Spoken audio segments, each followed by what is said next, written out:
नमस्कार, आदाब। मैं हूं आपके साथ निखत अली। क्या बिहार में एनडीए की विदाई तय है? क्योंकि पूछ रहल बा बिहार, 5 बरस से कहां थी सरकार।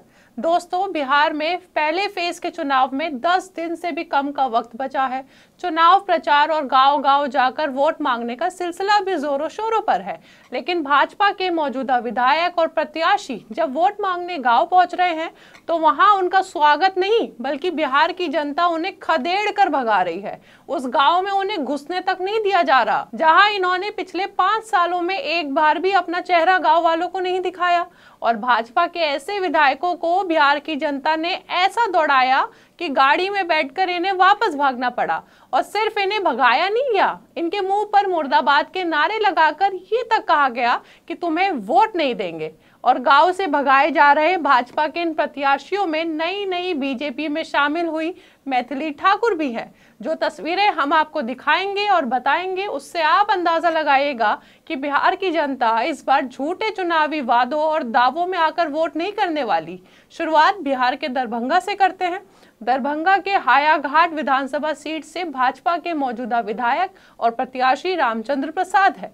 रामचंद्र प्रसाद जब अपनी सीट के कमलपुर गांव के लोगों से वोट मांगने पहुंचे तो गांव के लोगों ने उनका स्वागत चोर चोर और मुर्दाबाद के नारों से किया। गांव के लोग भाजपा विधायक और प्रत्याशी रामचंद्र प्रसाद से इतना नाराज नजर आए कि उनके लिए चप्पल जूते उठाने तक की बात कर डाली। और इसी विरोध के बीच भाजपा विधायक रामचंद्र प्रसाद को वहां से दुम दबाकर भागना पड़ा। आप भी देखिए।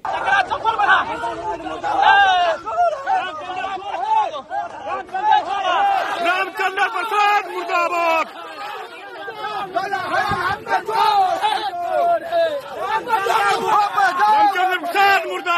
अब जरा आपको ये भी बता दें कि 2020 में भाजपा के रामचंद्र प्रसाद को बिहार की जनता ने 67,000 से भी ज्यादा वोटों से जिताया था। सिर्फ इन्हीं का वोट शेयर 46% था। इस सीट पर आरजेडी के भोला यादव 10,252 वोटों से हार गए थे। 2015 में जेडीयू के अमरनाथ गामी ने इस सीट से जीत हासिल की थी। बस ये समझ लीजिए कि ये सीट एक स्विंग सीट है, जहां मतदाता हर साल अपना रुझान बदल देता है। और भाजपा विधायक के विरोध के बाद इस बार का रुझान भी बदलता हुआ ही नजर आ रहा है। और हायाघाट सीट पर 6 नवंबर को पहले चरण की वोटिंग में बिहार की जनता इन्हें शायद ऐसे ही बार का रास्ता दिखाने वाली है। अब बात करते हैं भाजपा प्रत्याशी संगीता कुमारी की। संगीता कुमारी बिहार के कैमूर जिले के मोहनिया विधानसभा सीट से भाजपा की प्रत्याशी हैं। संगीता कुमारी अपनी गाड़ी से मोहनिया के मोहनपुर गांव वोट मांगने पहुंचती है, लेकिन बिहार की जनता का गुस्सा इतना जबरदस्त था कि संगीता कुमारी को गाड़ी से उतरने तक नहीं दिया गया और उसी गाड़ी से उन्हें वापस लौटना पड़ा। गांव के लोगों ने संगीता कुमारी से गुस्से में ये सवाल भी किया कि पिछले 5 साल से कहां थी, क्षेत्र का विकास कहां है।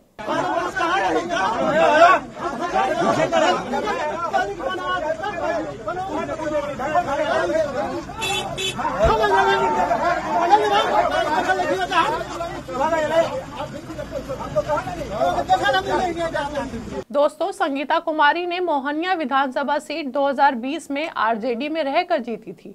2020 के बिहार विधानसभा चुनाव में आरजेडी से संगीता कुमारी ने भाजपा के निरंजन राम को 12,000 वोटों से हराया था। 14 अक्टूबर को संगीता कुमारी भाजपा में शामिल हो गई और 2025 का बिहार विधानसभा चुनाव संगीता कुमारी भाजपा में रहकर लड़ रही हैं। अब आप ये समझ लीजिए कि संगीता कुमारी को यही लगा होगा कि क्षेत्र में बिना काम किए भाजपा में रहकर वो दोबारा जीत जाएंगी। बहरहाल, आपको ये भी बताते चले, ये सीट अनुसूचित जाति के लिए रिजर्व है। बिहार की मोहनिया सीट पर दूसरे फेज में 11 नवंबर को वोटिंग होगी। मोहनिया में आरजेडी ने श्वेता सुमन को मैदान में उतारा था, लेकिन ईसीआई ने उनका नॉमिनेशन रिजेक्ट कर दिया। फिर महागठबंधन ने अब इंडिपेंडेंट कैंडिडेट रविशंकर पासवान को सपोर्ट करने का फैसला किया है और जन स्वराज पार्टी से गीता देवी को उम्मीदवार बनाया गया है। तो दोस्तों, संगीता कुमारी के बाद बिहार की जनता ने जिस अगले भाजपा के मौजूदा विधायक और प्रत्याशी को खदेड़ कर भगाया, वो है वीरेंद्र सिंह। वीरेंद्र सिंह गया के वजीरगंज से भाजपा प्रत्याशी हैं। जब ये भी अपने इलाके कधरिया में वोट मांगने पहुंचते हैं तो वहां के लोग कहते हैं, जहां से आए हैं वहीं से सीधा निकल जाइए। वीरेंद्र सिंह से लोग इतना नाराज थे कि उनके मुंह पर मुर्दाबाद के जोर जोर से नारे लगाए गए। जब लोगों का गुस्सा थमा नहीं तो वीरेंद्र सिंह को सुरक्षा कर्मियों की मदद से वहां से भागना पड़ा। देखिए आप। जा सकते हैं सर, जा सकते हैं, बिल्कुल बिल्कुल बिल्कुल बिल्कुल जा सकते हैं, बिल्कुल। मुर्दाबाद मुर्दाबाद मुर्दाबाद मुर्दाबाद। चलिए आपको गया के वजीरगंज सीट का चुनावी समीकरण भी बताते चले। गया से 29 किलोमीटर दूर वजीरगंज की विधानसभा सीट का इतिहास काफी छोटा है, क्योंकि यहाँ अभी तक सिर्फ 3 ही बार चुनाव हुए हैं। वो ऐसे कि ये जगह पहले शेरघाटी विधानसभा सीट का हिस्सा थी, लेकिन 2008 में परिसीमन के बाद वजीरगंज सीट वजूद में आया और इस सीट में हुए तीनों बार के चुनाव में राजनीतिक समीकरण बदलता रहा है। वजीरगंज सीट एक जनरल कैटेगरी की विधानसभा सीट है और इस सीट पर किसी पार्टी की मजबूत पकड़ नहीं रही है दोस्तों। यहाँ पर हर चुनाव में जनता ने अलग दल को चुना है। 2010 में हुए पहले चुनाव में बीजेपी ने यहाँ से जीत हासिल की और वीरेंद्र सिंह विधायक बने। 2015 में हुए चुनाव में कांग्रेस के अवधेश कुमार सिंह ने सीट अपने हिस्से कर ली, लेकिन फिर 2020 के चुनाव में बीजेपी ने वापसी की और वीरेंद्र सिंह को दोबारा जीत हासिल हुई। और इस बार भी वजीरगंज सीट से कांग्रेस और बीजेपी के बीच सीधा मुकाबला है। कांग्रेस ने डॉक्टर शशि शेखर सिंह को अपना उम्मीदवार बनाया है इस बार। वहीं बीजेपी ने एक बार फिर वीरेंद्र सिंह पर ही दांव खेला है, जिनका विरोध देखकर अंदाजा लगाया जा सकता है कि इस साल भाजपा के हाथों में तो ये सीट नहीं आने वाली, शायद फिर से हो सकता है कांग्रेस के खाते में ये सीट जा सकती है। आपको ये भी बता दें वजीरगंज सीट पर दूसरे चरण में 11 नवंबर को वोटिंग होने वाली है।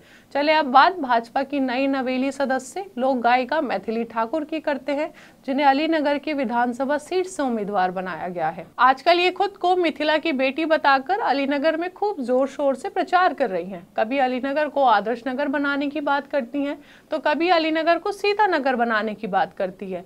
इनके सामने मिथिला के सम्मान का अपमान होता है तो ये वहां बैठकर मुस्कुरा रही होती है, या मिथिला के सम्मान और संस्कृति माने जाने वाले पाक को कटोरा बनाकर उसमें मखाने खा रही होती है। और मिथिला के इस अपमान पर मिथिलावासी मैथिली से नाराज भी नजर आ रहे हैं। एक वीडियो वायरल है जहां गांव के लोग मैथिली ठाकुर के लिए गो बैक के नारे लगा रहे हैं। आप भी देखिए।